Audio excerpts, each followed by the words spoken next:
Let's call this the intro to part 20 of the 1066 tractor. Um, in part 19, I told you that I had gotten a new TA, but there was no instructions with it.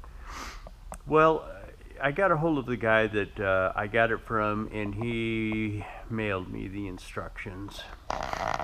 And I made a video yesterday of a little shop update, a tractor update, and I kind of mentioned that I had gotten them instructions and that I really wasn't happy with them. I'm going to show you these instructions that allegedly came with a TA. I'm not really sure without actually have seen the instructions that came with the TA to know if these are the instructions that the guy sent me that did come with the TA. But anyways, there's 2 pages. One of the pages is related to the TA, and the other page is related to the gearing of the rest of the transmission housing. And let me show them to you. So if you wanted to read these things, you could probably pause the video and check it out. But the only thing that's related to it is the TA shaft end play. And it gives you quite a variation in the end play. It goes from 5,000s to 25,000s. So you get a 20,000s variation in how much end play you can have there. The rest of this stuff has nothing to do with these parts that I got for this thing. This little pin, the multitude of gaskets, the O-ring itself, you can figure out, and the shims. Doesn't tell you anything. So that's page 1, and then page 2 is the gearing. And nowhere in this thing does it tell you what you should have gotten as far as gaskets and shims, and or what they're for or how they go in. Now, it's very evident that these gaskets bolt pattern fits the lower part of the TA, so you've got to assume that it goes. I can assume that it goes in there, and these shims, I'm assuming, go in the back side of the transmission. But this pin really baffled me. So I text him. I says, listen, I got your instructions, and they were pretty lacking in information. I can figure most of it out, but what is that pin for? And he texts me back, shims are for backlash, and pin is so if you have to drill the side of the case. If you had to drill the side of the case for some reason, don't you think that would have been pretty important information that maybe should have been put in here? Now, if you were a mechanic or a service technician that kind of worked on these things every day, you'd probably know something like that, or have ran across something like that and would know about it. But if you were an ordinary person or a farmer that had one of these tractors and was replacing this thing himself and had never done it before, how would you have known that pin it was for in case you had to drill the side of the case? And why would you have to drill the side of the case? I mean, it's kind of frustrating doing things like this and getting the lack of information that you can get for it. And again, you know, if you're a service technician that worked on them all the time, it would probably be part of the scope that you know, your scope of work, and you would probably know about it. But being a a farmer or somebody that was just working on it, man, lack of information. But you know, I guess that could be said for any trade. But you know, and you might think, well, you could probably go on the internet and find that out, but do you know how many thousands and thousands of documents on the internet that you would have to search in? Then how do you, you know, there's so much disinformation on the internet that you can't really, sometimes it's hard to decipher what's fact and what's somebody's ranting on and not really knowing what they're talking about. But anyways, I've got it. I'm gonna put it back in. If I have to take it back apart because I've done something wrong, so be it. But I'm gonna go from here, and it's going back in. I've got some other videos that I posted this week was kind of screwed up, as I had told you in my shop update video yesterday. This week kind of got screwed up, but I've got some stuff. I got the oil out of the main part of the rear end, and I actually got some water. The water, oil was sitting on top of the water, and I got probably, as you're going to see in the video, I probably got maybe 2 or 3 tablespoons of water out of it, but it was clearly evident that the water was separated from the oil. And I told you before that I wasn't going to get back into this problem with the oil situation again, but here we go. When I pulled that plug out of that rear end, and the water was clearly separated from the oil, now I'm back to the problem of wondering what the hell that that gray stuff is in the oil, unless that's a trait indicative of high-tran oil, where it discolors itself because it does have moisture content in it. So I don't know. Take a look at it. When you watch that part of the video too, take a look at the end of it, where it became extremely viscous at the end when I drained it out, where it was almost coming out in, instead of running out in a stream, it was kind of plopping out in, it was even thicker than gear oil, and it was coming out in dollops, if you can call it that. But anyways, I will put this up for the video this week. What we're going to do is later today I'm going to start putting the TA back into the housing and get everything back together again. So the videos will concentrate back on that. In the video too, I pulled this cover off, and you're going to see one of the gears I see down in there is nicked. Now I'm going to look into that more. I've also got to pull those 2 secondary plugs on each side of the axle shaft housing out too, and see what I get out of there. But the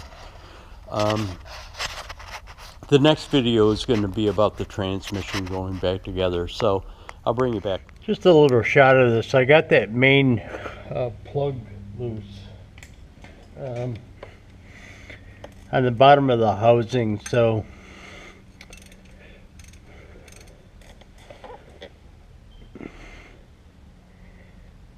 looks like it's been leaking.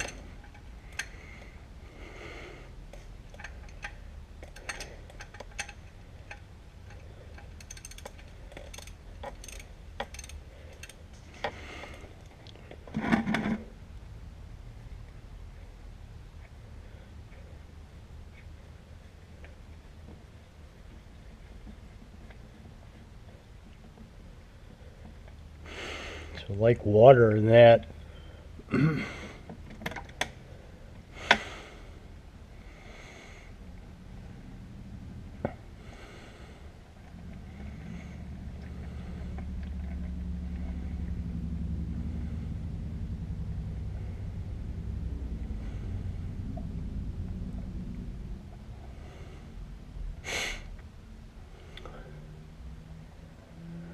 Somehow I'm going to have to figure out a way of flushing this out. I mean, it's just so bad.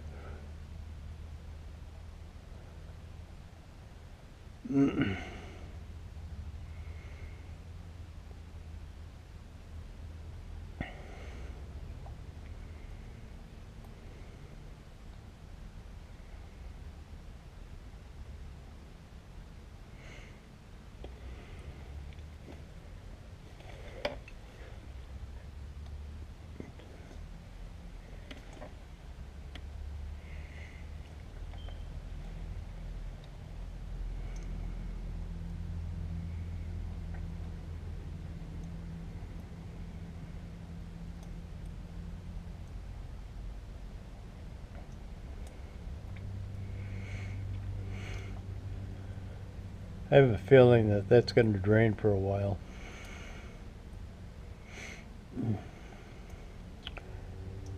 I don't know whether you could see it or not, but when I first pulled that plug out of there, there was probably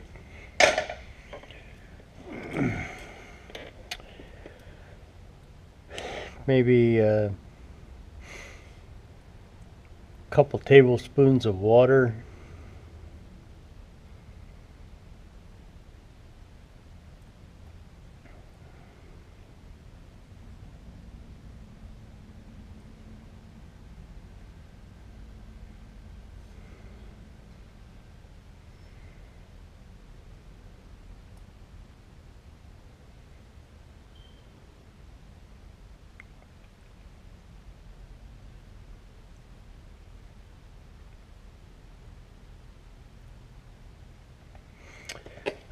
Anyways, I'll bring it back. Okay, so got some issues with that other camera. I started filming with it, pulling that plug off of the rear end housing, bottom of the rear end housing, and it stopped working on me. But anyways, I want to get these. Want to get this cover off. Now I'm not sure what's involved in it, how these linkages are hooked up to it, if they'll just pull out, or if somehow I've got to get the. I think they should probably just pull out, but only time will tell.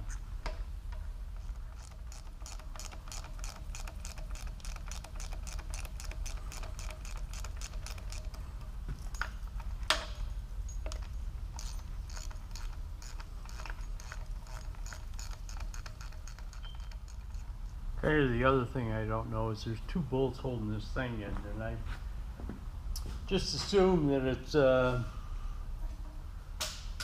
it's only holding it into the top cover casing.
I want to get the vac and get that bolt off of there before it falls in there.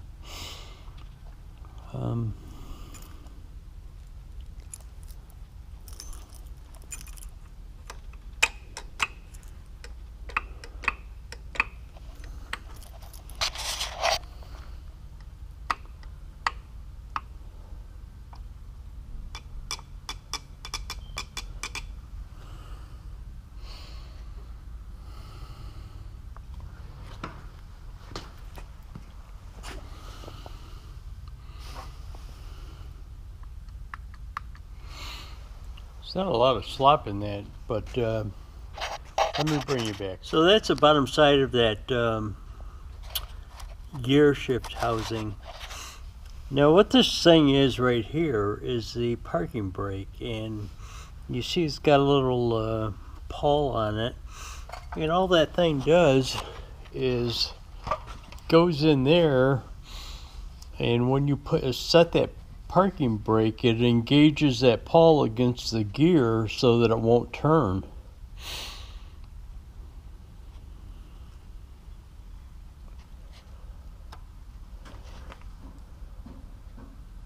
I don't know whether you can see it, but down there is a gear that's chipped.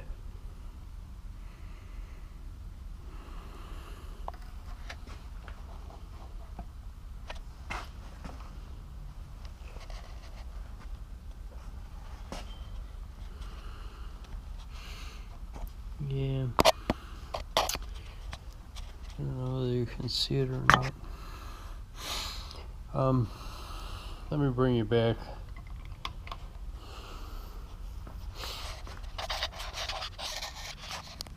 One of the other things that I wanted to do is get this master cylinder off of here. And the one thing that I did is I just broke these lines apart. And as you can see, I'm getting fluid out of this one. Whereas if you watch the other video where I had taken the other line apart, the thing was absolutely dry. So at least this one is getting fluid, or got fluid.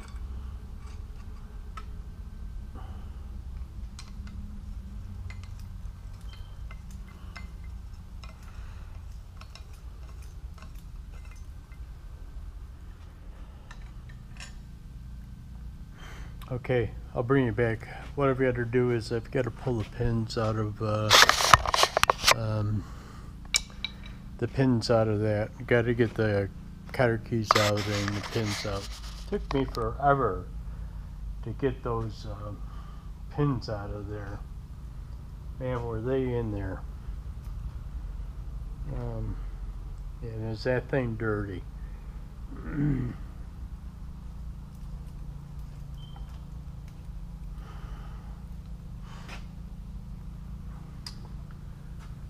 Well, at least that's off, and I can get it cleaned up.